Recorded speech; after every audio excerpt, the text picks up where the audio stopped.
Hey guys, so the second one of chapter 3. Again, just make sure you've covered everything that I've got here. And this is conflict and tension.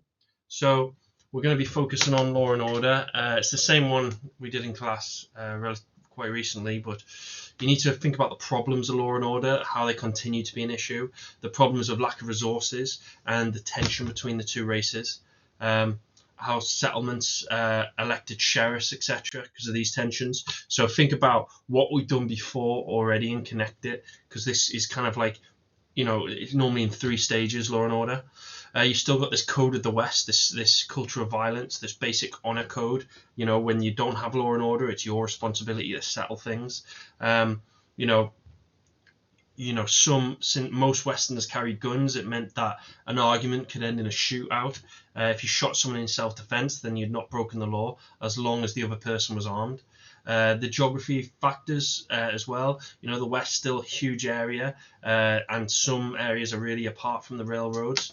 Transport was slow. It made it difficult to enforce the law. It's difficult for law and order personnel to get the scene of a crime quickly. You got political factors, so new mining cow towns would spring up quickly and were particularly lawless in the early years. There was a shortage of reliable law enforcement officers, and politicians did not think the issue was important enough to spend money on employing and training more officers.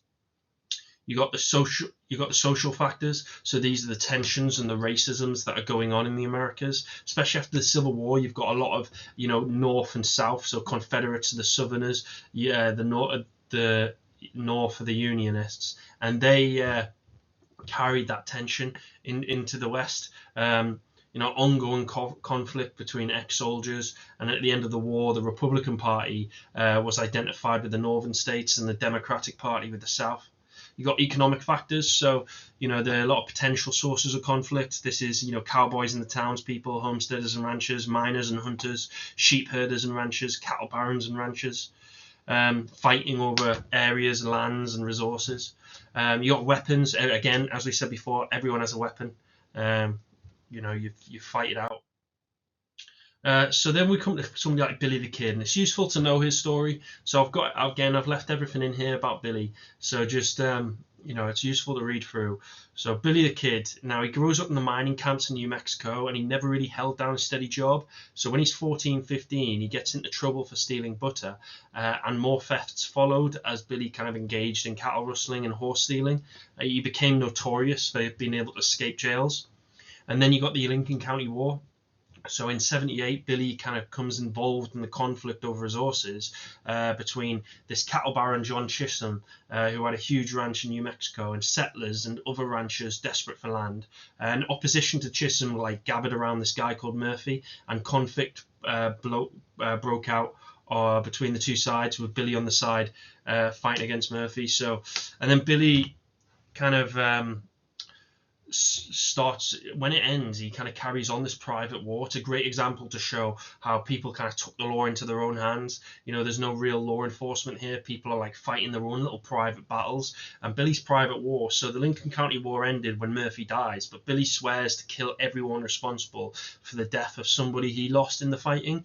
And he and his gang had a lot of hideouts around the county and a lot of support from local people. Now the local ranchers appealed to the president and to end the violence in New Mexico, which is where they're at. But he appointed a new governor, and a new sheriff had the job of bringing Billy in, and this was Pat Garrett.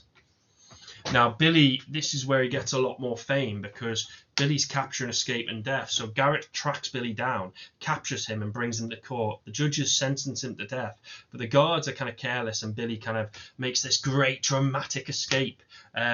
And Garrett has to track him down again, and this time he shoots him dead. But the stories of Billy really get back to the east, and again, it's really about how these people were really fighting and taking justice into their own hands.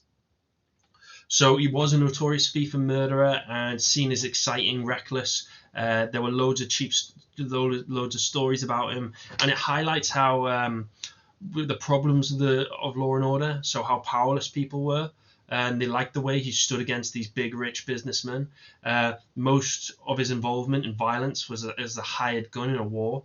And the justice system, it shows how it was quite corrupt. And a lot of people couldn't keep Billy in jail, and that's why Garrett said, "I knew I had to kill him." And again, I'll leave that graphic on for you. It's just a good one to note down. Where it highlights the problems of lawlessness in the West. So again, I'd advise pausing this and just making notes on the different factors. Okay, and then we got Wyatt Earp and the OK Corral. So again, this is at a cow town that were often places of lawlessness. Cowboys spent their money on drinking, dancing, gambling, prostitutes. Businessmen disapproved this behavior and wanted sheriffs to really keep order. Now, I'll tell you this story because it's a good one. It's a good film called Tombstone. Now, it's a cow town called Tombstone, and cowboys drank and gambled there. The northern businessmen didn't agree with this behavior, and they wanted it to be a peaceful place where people could kind of do business without being harassed. These businessmen wanted a sheriff and lawman to police the town and control the behavior, so they elected a guy called Virgil Earp, maybe Virgil Earp, and as sheriff, and his two brothers Wyatt and Morgan Earp served as his deputies. Now, there was a rivalry between the Earps and a group of ranchers and cowboys led by the Clanton McClory families. The rivalry comes to a head in 1881, where Virgil Earp he disarms Clanton, and Clanton would be fined for carrying a gun, as the town had created a law basically banning these weapons. Now, Clanton was angry and he met with his family and McClory's. By 3 p.m., a gunfight had kind of broken out at the OK Corral between the Earps and Clanton McClory families. And in just minutes, 3 men had been killed and 2 were injured. Now, there was a series of killings that followed. Morgan Earp was murdered. Wyatt Earp then shot 2 cowboys, and he believed to be responsible for that. He believed were responsible for his brother's murder. And public opinion kind of turns against Earps at this point, and they decide to leave town for their own safety. But the story of the OK Corral, it's another example of this lawlessness. It's a great one to show this continuation of lawlessness, the problems that people are just fighting this out. There's no like trial, jury. It's just, you've got a problem, you shoot somebody in the face. Finally, Johnson County War. Again, one that could easily be a narrative, right? So when you're looking at these stories, think of them as a story, but also think as well the 3 questions of consequences, importance, and the narrative. So really do think about that as we're going through this. So I'm just going to read through this as the story. So during the 1870s, cattle ranches developed in Wyoming, backed by foreign investment, and this is where you get the boom in the cattle barons.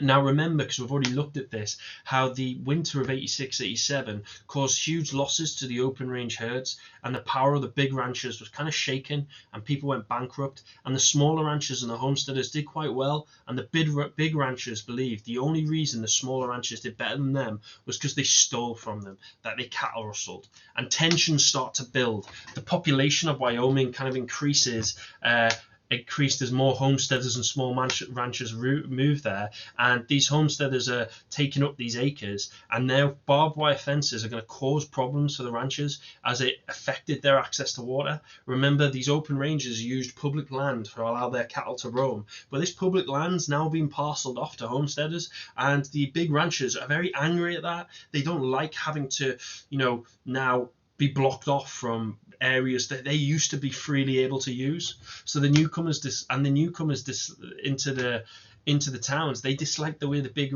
ranchers just dominated politics, dominated everything political and laws, etc. So in Johnson County, juries never convicted people accused of rustling big ranch cattle. So there was this growing feeling against them.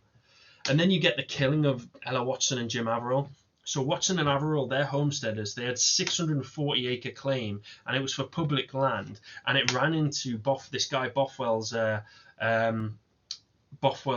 ranch. They used for his cattle, his open range. And Jim Averill, he used to write rude letters about Bothwell to the local newspaper. And then Ella Watson, she obtains this small herd of cows for herself. And Bothwell hears about this and thinks, she's just stolen mine. She hasn't bought them, she's stolen mine. So she accuses her of rustling his cows. So Bothwell ends up hanging Watson and Averill and takes back the land. So the conflict's going to begin, and as a result of this killing of Watson and Averill, and 3 more murders. The smaller ranchers announced that they would hold a spring roundup of cattle earlier than the roundup by the WSGA, the big ranchers. So the WSGA, remember that big group of the large, powerful ranchers, they believed that the smaller ranchers in this roundup would steal all their calves, steal more cattle from them. So they were just expecting, we're not going to allow this. Remember, they're arrogant and powerful, and this leads to the invasion. Now, the WSGA, big ranchers, always remember that. Don't be confused by WSGA. WSGA. They are just the big ranchers. They hire 22 gunmen from Texas, the Texan gunslingers, to invade Johnson County and kill these suspected rustlers. Now, the gunmen were paid $50 for each rustler they killed, and then they raised $100,000, and this is important. It was going to be used to pay for legal costs after the invasion. That really highlights that they knew that what they were doing was wrong, but they also knew they had enough money and power to override the legal system, again showing how they're taking law into their own hands, showing a problem with law and order even at this late stage. But the invasion failed, and the invaders, they get held up with a shootout with Nate Champion, who, true to his surname, really holds them off all day. And he does die, unfortunately, but he holds them off all day, and it allows word to reach the Sheriff Angus of Johnson County, who tells all the residents and say, look, these guys, they're killing our people, and he rallies them. They go out and surround the invaders and arrest them. The only way the invaders were saved was really because the army come and settle things down. But what happens at the end? Well, the WSGA's $100,000 was used to hire the best Chicago lawyers. Now, the lawyers got the trial moved on the grounds that their clients wouldn't get a fair trial. Now, to Cheyenne, where juries favored the big ranchers. Now, the big ranchers, the WSGA, their lawyers delayed the trial until Johnson County could no longer afford to keep the prisoners in jail, and the state government, full of the WSGA supporters, like the governor, refused to help the cost of the trial, and the invaders were set free. So, although the invaders are set free, it's important that this idea of vigilantism was resisted in Johnson County. So it shows that they thought that the time of vigilantism was coming to an end, and Johnson County weren't going to stand for that. Right, so that's part 2 of chapter 3. I'll be back with our final session.